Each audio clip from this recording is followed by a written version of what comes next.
I'm Bill Gates, CEO Chair of the Bill and Melinda Gates Foundation. Ask me anything. I'm excited to be back for my 7th AMA. I've learned a lot from the Reddit community over the past year. Check out this fascinating thread on robotics research, and I can't wait to answer your questions. If you're wondering what I've been up to, besides waiting in line for hamburgers, I recently wrote about what I learned at work last year. Melinda and I also just published our 11th annual letter. We wrote about 9 things that have surprised us and inspired us to take action. One of those surprises, for example, is that Africa is the youngest continent. Here is an infographic I made to explain what I mean. Through it all, what makes you happy? Looking for ideas. Some recently said that when your children are doing well it really is very special, and as a parent, I completely agree. Sometimes following through on commitments to yourself like doing more exercise also improves your happiness. What would you still like to achieve that you haven't? The goal of the foundation is that all kids grow up healthy, no matter where they are born. That means getting rid of malaria and many of the other diseases that affect poor countries. It should be achievable in my lifetime. When was the last time you sat in front of a computer and wrote code? I actually do use tabs. It is easy to convert tabs to spaces and vice versa, so we shouldn't waste too much time on this issue. I have not written code in a shipping product for a long time, but I do write enough code to understand the new tools like TypeScript or GitHub. Shameless Microsoft plugs.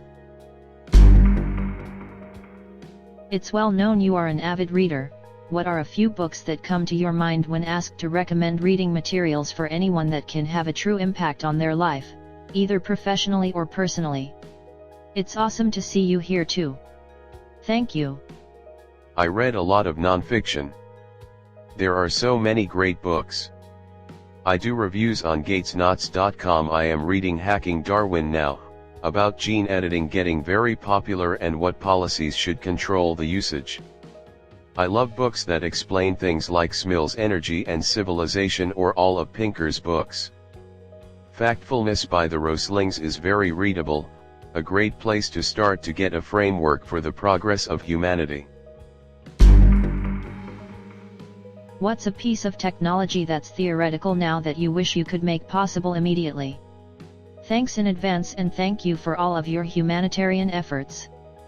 I am fascinated by how hard it has been to teach computers to actually read so they understand the material. An example would be reading a textbook and passing a test. This question of knowledge representation is a fascinating one that Microsoft and lots of others are working on. However, if I had one wish to make a new technology, it would be a solution to malnutrition. Almost half the kids in poor countries grow up without their body or brain developing fully, so they miss most of their potential. Second would be an HIV vaccine. What are your hobbies?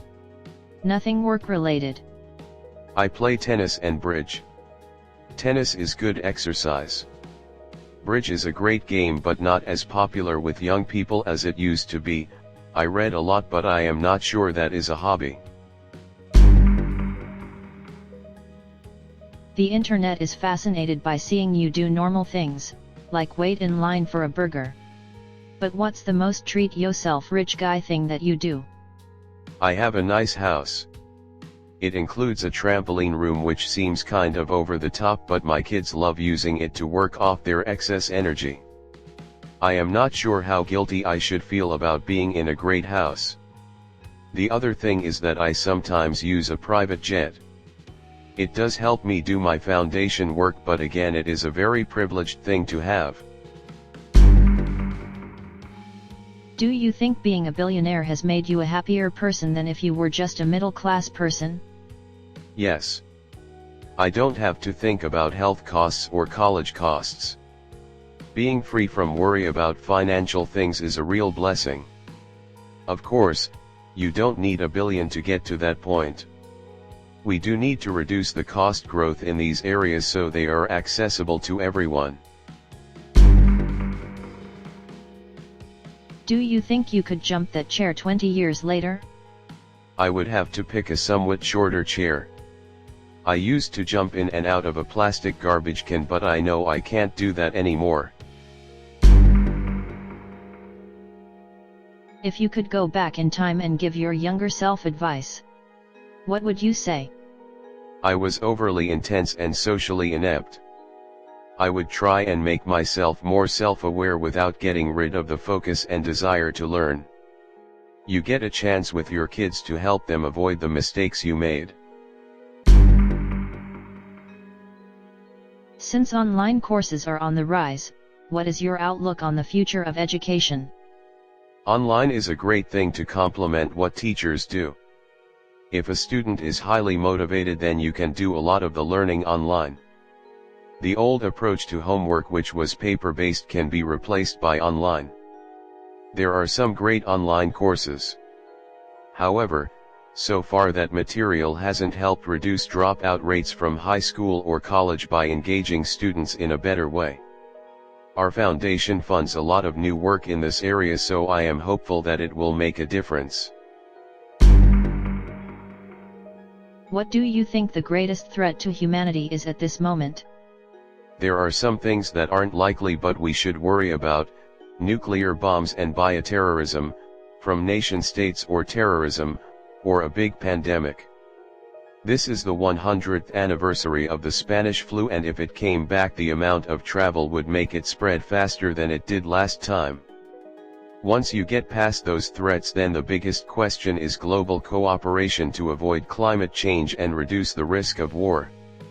It is disconcerting to see a rise of countries turning inwards and not investing in alliances which have helped us avoid big wars since World War II. Climate change is a real test of how we can work together globally, since it is a complex problem where major changes need to be done well in advance of the big harms. Are you happy? Yes. When I was in my 30s, I didn't think people in their 60s were very smart or had much fun. Now I have had a counter-revelation. Ask me in 20 years and I will tell you how smart 80-year-olds are. What's the most encouraging bit of progress your foundation has funded to date? Our biggest achievement is working with partners, including rich government aid groups like USAID and DFID, to make sure all the children in the world get vaccines. This is a big part of the reason that deaths of children under 5 has dropped from over 10m when we started to less than 6m now. Gavi is the name of the group that was created. All the donors to Gavi deserve huge thanks, mostly from the voters in the countries who gave. Hello, how's your day going and what have you been watching on Netflix and/or TV right now?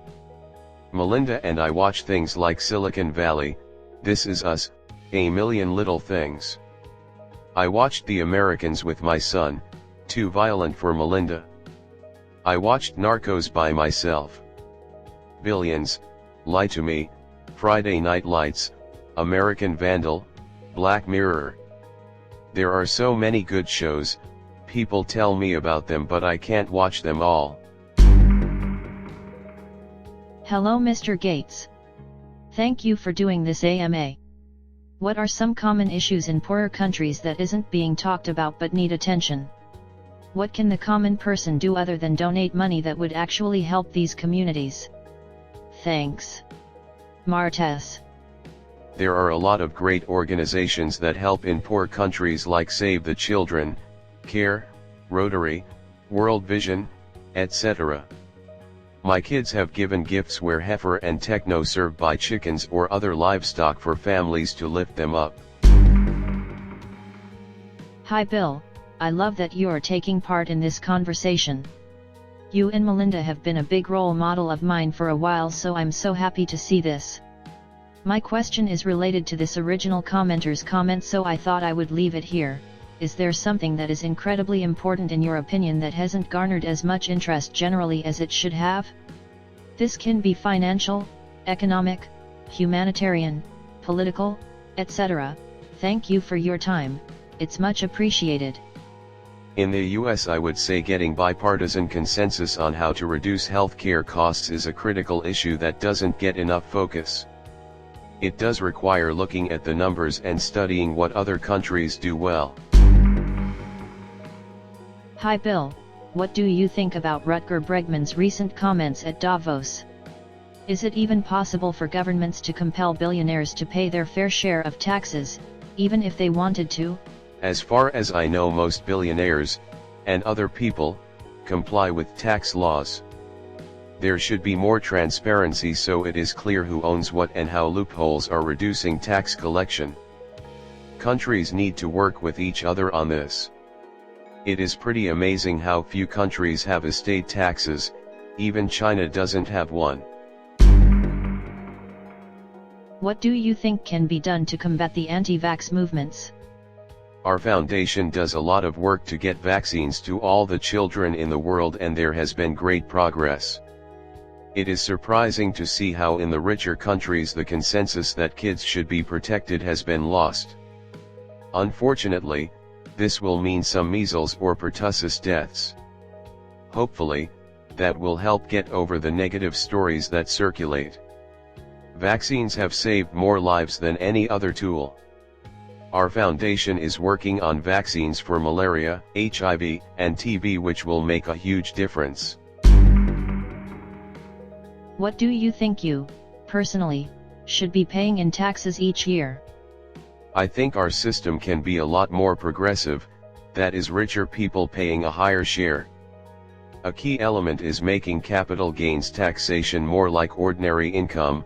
Some have suggested making them the same, and having an estate tax more like we had in the past, 55% above $3.5 million. European countries collect a lot more taxes but through consumption taxes, but those are not progressive. If people want the government to do more, it needs to be funded, and I see us needing to improve our education and health services. So yes, I have paid $10 billion, but I should have had to pay more on my capital gains. Would you ever consider running for president? No, I prefer focusing on a particular set of issues like global health or climate change, where I can get very deep and stay engaged for decades working with Melinda. We work with politicians a lot, but my final job is running the Gates Foundation. Universal basic income. Could it work? Should it be the way forward? If not, how do we adapt to the changing role of automation in work? When the world gets hyper-productive, then work will be less important, and people will have to decide what is important and what young people should do to have a sense of purpose. However, we are a long ways away from that world of excess. We still need people to work to produce the goods and services of society. We are not rich enough to give up work incentives. People can do the math on UBI and figure out what the costs would be. I think we still need to focus benefits on those in need, those who can't work or who need retraining. Admittedly, this means identifying those people rather than just writing checks to everyone, and government does this imperfectly. Bill, what's your view on various, lack of, privacy policies by various companies, e.g., Facebook getting individual health data from third-party apps, and how do you think such behavior will shape tech going forward? Likewise, what's your view of GDPR, and what challenges does it impose for major tech companies? Finally, do you think governments are doing a successful job corralling the desires of private entities when it comes to users' rights? What policy changes, if any, do you think consumers need? Yes, but I am worried that people think it is easy to do just buy renewables and drive electric cars in rich countries. These are good things, but they won't stop the temperature from continuing to rise. Unfortunately, the sources of emissions are very broad, and even in the case of electricity, you have to cover the times when the wind doesn't blow and the sun doesn't shine, and electricity storage, batteries, are not likely to be cheap enough to cover this. My friend Václav Smil gives the example of Tokyo's electricity needs when the renewable sources are not available for a number of days. It is surprising there hasn't been more discussion about the innovations required across all the sources, including agriculture and industrial materials like steel and cement. A good question to ask an expert is, what year is it likely that the temperature rise will stop? I am working on getting good explanatory material out so the discussion can be more grounded in how complex it is and avoid oversimplistic solutions.